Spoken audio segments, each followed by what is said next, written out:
Imagine that you are standing in the center of a circular chamber. You see different doors all around, which represent your various goals in life. Behind one door, you find the lasting motivation to finally change your life. The next door is hiding your real self that you have been searching for so long. Another door is guarding spiritual enlightenment and ultimate happiness. But you are in the center of the chamber, and the doors are locked. Now imagine that there is a master key that can unlock all the doors at once. This universal key is called death awareness. The awareness of death gave Buddha the motivation to renounce the world and search for enlightenment. It was his first teaching when he taught the Four Noble Truths at the Deer Park in Sarnath. When a new disciple arrived, he usually sent him first to a cremation ground to contemplate about death. And it was also his final teaching because with his death, he impressed the idea of impermanence upon the minds of his disciples. Contemplation on mortality is of paramount importance. The tradition of death meditation originated with the Buddha, and it was practiced by the Dalai Lamas and many other renowned masters. His Holiness, the 14th Dalai Lama, spoke about death awareness in 2010 in Dharamsala, India. If you consider death is the enemy, then this body is also the enemy, and life as a whole is the enemy. But I think our unrealistic approaches and views about death cause us extra worry and anxiety. So as Buddhist practitioners, it is very useful to remind ourselves daily about death and impermanence. However, you don't need to be a Buddhist. Anyone can practice death awareness because it is very simple. It is already proven to work for millions of people worldwide, regardless of religion, gender, or nationality. There are three big groups of people that serve as proof. The first contains those who were diagnosed with a terminal illness. The awareness of death is the ultimate motivation, and dying people change their thinking and their lives profoundly. They learn to value life once again, and they use the small amount of time left in the most meaningful way they can. For example, Megan Sullivan traveled to the 7 wonders of the world in 13 days after being diagnosed with skin cancer. Her situation suddenly gave her a new outlook on life, to live more now. Before, she would just always say to herself that there is not enough time or money. But at that moment, she realized that these were just excuses, and what she was really afraid of was failure. This is how she puts it. In my lifetime, the greatest learning moments have come at a time of tragedy and loss. From loss comes radical change, for it opens up a space that is yearning for something new. The only regrets that I have in my life are from the missed opportunities that I never took a chance on. This year, I took a chance, and I will continue taking chancing to experience the greatest adventure of all, my life. The second group of people had a near-death experience. The difference is that they not only faced death, but they experienced it and then returned. 80% of them stated that their lives changed forever in a positive way. Moreover, about 20% report such a profound change that they feel like a completely new person. Many people are familiar with Carl Jung, the famous psychologist, but most don't know that in a hospital in Switzerland in 1944, he had a heart attack and then a near-death experience. His vivid encounter with the light, plus the intensely meaningful insights, led Jung to conclude that his experience came from something real and eternal. Besides, he also took tremendous motivation from it, which propelled him forward in his career. After the illness, a fruitful period of work began for me. A good many of my principal works were written only then. The insight I had had, or the vision of the end of all things, gave me the courage to undertake new formulations. I no longer attempted to put across my own opinion, but surrendered myself to the current of my thoughts. Thus, one problem after the other revealed itself to me and took shape. Moreover, he got rid of the fear of failure and started to live a more courageous and adventurous life than before. He learned the lesson of acceptance without making judgments. He not only accepted the uncertainties and mishaps in life, but started to embrace them as well. This is how he writes about this in his biography. Something else too came to me from my illness. I might formulate it as an affirmation of things as they are, an unconditional yes to that which is, without subjective protests, acceptance of the conditions of existence as I see them and understand them, acceptance of my own nature as I happen to be. At the beginning of the illness, I had the feeling that there was something wrong with my attitude, and that I was to some extent responsible for the mishap. But when one follows the path of individuation, when one lives one's own life, one must take mistakes into the bargain. Life would not be complete without them. There is no guarantee, not for a single moment, that we will not fall into error or stumble into deadly peril. We may think there is a sure road, but that would be the road of death. Then nothing happens any longer at any rate, not the right things.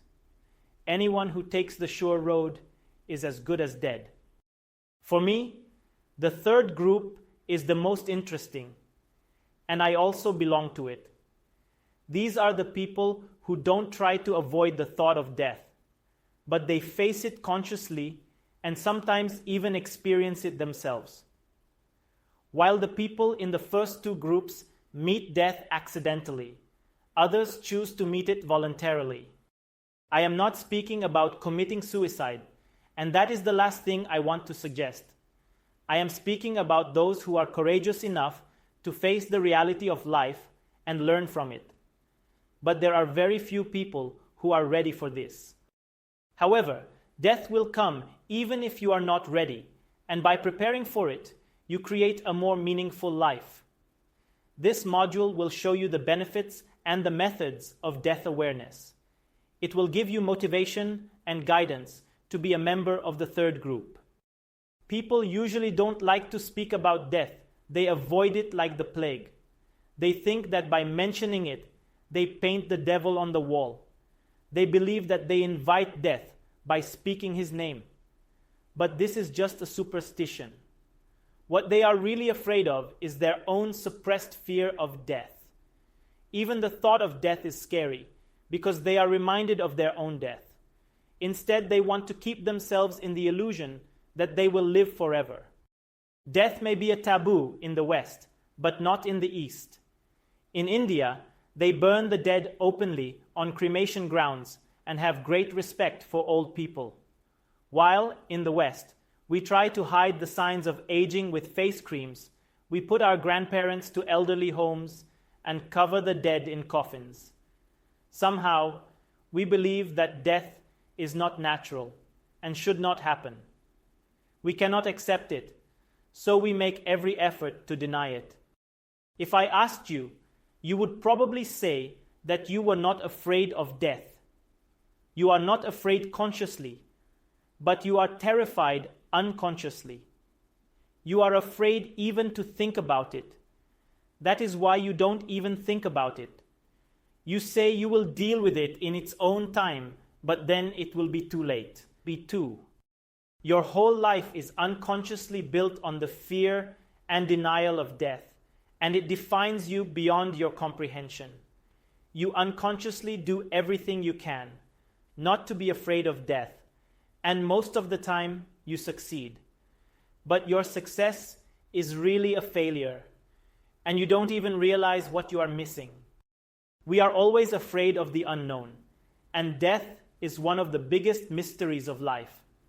So what I am suggesting may seem radical and contradictory at first, but I can assure you that it is worth the effort. Start thinking and contemplating about death. The goal is not to be morbid, but to be more aware. I am not obsessed with death. I am obsessed with life. but the path to a full life leads through the awareness of death. In this module, I will not only tell you why death awareness works, but also show you how to practice it in everyday life. During my travels, I have tried almost all of the spiritual techniques in the world, and this is the most powerful one that I know of. It also played an important part on my own spiritual path that ultimately led to enlightenment. Immortology is the name of the mystery school I created that teaches the technique of death awareness and shows you the way to immortality. The idea of facing death sounds good in theory, but does it have any proof? Is there any guarantee that if you go through the experience of death, your life will change? Or is it only a hypothesis that might or might not work? I want to assure you that millions of people already experienced death and came out of it with a new outlook on life. These people are called near-death experiencers. Surprisingly, a very high percentage of people, at least 5% of the US population, has already been in the state of clinical death and came back afterward. Most of the people who are revived after physical death tell us about similar experiences on the other side. The most common stories include out-of-body experiences, meeting with deceased loved ones, the sight of a tunnel, merging with a being of light and having a life review. Scientists refer to the occurrence of one or more of these phenomena as a near-death experience. It doesn't matter if NDEs are real or hallucinations, and it doesn't matter why and how they happen. The only thing that matters is that they do change people's lives. According to the International Association for Near-Death Studies, around 80% of the people who experience near-death states claim that their lives were forever changed by what happened to them. Moreover, about 20% report such a profound change that they feel like a completely new person. So the contents and the causes of the experience are not so important after all. What really matters are the after effects that can deeply transform lives in the long run. A typical near-death experiencer reports not only psychological, but even physiological after effects. The latter can include sensitivity to light and sound, energy surges, and even electrical sensitivity. But for us, the important changes are the psychological ones, so let us go through them one by one. The first and maybe most important is the loss of the fear of death. Their body dies, but their consciousness survives, so now they know they are not the body. The average near-death experiencer disidentifies with the body and starts to regard himself as an immortal being having a human experience. Along the same lines, religiousness turns into spirituality. The rigid structures and the dogma of religion are changed to a more personal connection to God, based on direct experience. Survivors value life more in general. They become more generous and charitable than before, and some even experience unconditional love. They learn to accept and love others without judgment, even themselves. They feel genuine universal love, and they are not afraid to express it. However, the relationships can suffer because, for the partner, this idea can be just too new and confusing. If the partner is not understanding and cannot step up to the higher consciousness, divorce can happen. Experiencers often become like children again. They regain their fresh eyes and once again look at the world with awe and wonder. They disregard the cultural role-playing of society and start rediscovering the world by themselves. They develop a deep hunger for knowledge and learning and become highly curious. Episodes of unresolved childhood issues can also easily surface, and they are able to deal with it from this higher level of consciousness. Most of them change their life goals along with their personalities. People become less materialistic and more humanistic, and often become healers, teachers, and helpers of the society. the majority come to live healthy, productive lives that are happier, more spiritually oriented, and energetic than before. This is the power of death in action, affecting millions of lives and changing thousands of futures. Fortunately, there is no need to clinically die just to have a near-death experience. Many adults have successfully survived life-threatening accidents without a scratch. At the moment of becoming 100% sure that they were going to die, something switched on in their brains, and they experienced the same phenomenon. But at the last moment, they escaped the possibly mortal situation. This is exactly what happened to one of the world's top motivational speaker, Brendan Burchard. A near-death experience following a car accident at the age of 19 empowered him to change his life and teach others how to lead a charged life. He describes his experience in his own words. In that experience, crashing into death's doorway, you kind of think about life in a different way.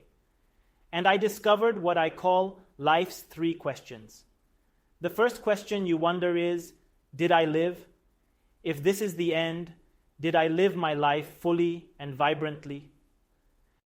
Then you think, who is going to miss me? And who will I miss? And it brings up the second question, did I love? Did I love openly and honestly? Or did I hold back because I got hurt one time? And there is this moment when I am able to pull myself through the windshield of the car and I stand up on the crumpled hood of this car. I look down in this bloody body and this fear shooting down, realizing life can end. And I just remember thinking, did I even matter? Did I make a difference? Did I change somebody's world? Maybe change the whole world? Did I change something? And I didn't like the answers to any of those questions. I remember standing on that hood of that car and this blood coming off of me. And there was a moment I looked up and there was this big, beautiful moon that night. And I remember feeling like the big guy upstairs reached down and said, "Here you go, kid. You're still alive, you can still love, you can still matter, but now you know the clock is ticking." However, there is also no need to put yourself in physical danger just to trick your mind to make a near-death experience occur. In the last lesson of this module, I will give you methods to face death and the possibility to try this life-changing experience for yourself. But first, let's go through the theory of death awareness. The way of spirituality is the way of being natural. Everything that is unnatural, everything that is against life, everything that comes from the mind, works against spirituality. If you can stay completely natural, you can reach the deepest valleys and the highest mountains on your path. In nature, life is in a continuous cycle, a constant renewal. But humans are trying to put themselves above nature, trying to control it, trying to control the nature outside and their own nature inside. But we are part of nature just like all the plants and animals. Don't try to separate yourself from it. Accept that you are a part of it. Birth and death are part of the natural cycle too. But the mind cannot accept death because it does not know real immortality. That is why you get attached to life so much, to yours and that of your loved ones, and you create cemeteries and graves for them. But the truth is that even cemeteries die, just like everything else in the world. Gravestones get thrown out, graves get buried, and even death is forgotten. We create the gravestone from the most enduring material we can afford to make it stand against time. We try to erect a timeless memory for the lost ones. We try to make at least their memory live forever in our minds. Let them leave behind at least something in this world, even if it is only a name engraved in a stone at a place that almost nobody visits. We try to freeze the moment. We try to stop time and hinder change. And exactly that is why the burial traditions in the West are so much against nature. In India, just the opposite happens. In the East, they know the mysteries of life much better. The body of the deceased is burnt on a funeral pyre to let the matter return to the earth and let the soul return to the sky. The remains are pushed into the river Ganges and they get mixed into the water. The body was born in water and now dies in water. No grave, no gravestone, not even a name on a paper is left after the deceased. They just let him go and let nature flow in its natural path. In the West, many more people are crying and they seem desperate. They must be feeling they lost someone forever and unconsciously thinking about their own mortality. They usually feel this was something that should not have happened. In the East, they are much more accepting about the situation. They know that death is natural, and it is an everyday part of life. Some of the mourners may have also known their immortality. Death is the most natural thing in the world. It should not be treated anymore as something negative. It shouldn't be avoided, and shouldn't be seen as a disaster. If there was no death, that would be the real disaster. If nothing ever died, there would be no place for renewal. Everything would be the same, frozen in time. Life would lose its dynamism. The live theater of life would turn into a dead picture. Everything would stop, and nothing would move anymore. The refreshing river of life would turn into a stale pond of death. Death is necessary for life to make the renewal possible. And without life, death would be impossible too. Life and death are not opposites, but complementaries to each other. Without one, the other could not exist. Without the valley, there could not be any mountain. Without black, there wouldn't be white. Without darkness, there wouldn't be light. There can be no breathing in without breathing out. Death is not an enemy, but a friend. But you have been conditioned all of your life to see death as negative. You have been conditioned to notice the fresh, the new, and to forget about the old, the dead. You notice the blossoming flowers in spring, but forget about the falling leaves in autumn. You notice the birth of a child, but forget about the funeral of an old man. But just as there is beauty in novelty and birth, there is also tremendous beauty in dying and death. Decondition yourself and start noticing everything that is falling away. Watch the leaves falling down to the ground. Watch the situations in your life disappearing, and watch every breath of air leaving your body. Watch the thoughts falling away. Watch the emotions flowing away, and watch your old personalities moving away. Watch every moment as it becomes part of the dead, past moment by moment. If life stopped, it would die forever. Life is a process, and it is always in motion. The world is not created. The world is creativity itself. It is constantly creating and recreating itself. And just like life, death is a process too. The ego is a process, and the dying of the ego is a process as well. But still, your ego wants to live forever.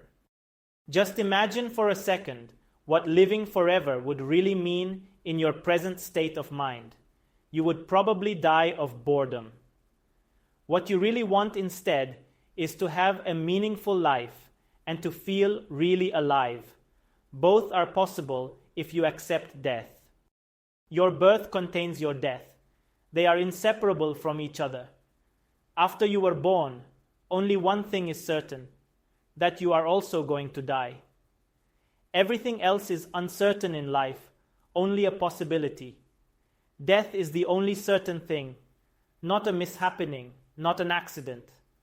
If you were already born, it means that you are also going to die. You may imagine birth as a faraway point in the past, and death as a faraway point in the future. But this is not entirely true, because the same way as life is a process, dying is a process too. From the very first moment of your life, you started the process of dying, and at this very moment, you are dying too. You get closer and closer to the inevitable end, every moment. With each breath in, you live more and more. With each breath out, you die more and more. Death is not only natural and certain, but universal too. It means that everyone and everything dies. Everything manifests from the unmanifest and will return to the unmanifest in the end. Everyone alive will die. Everyone in the past died. And everyone who is ever going to be born will also die.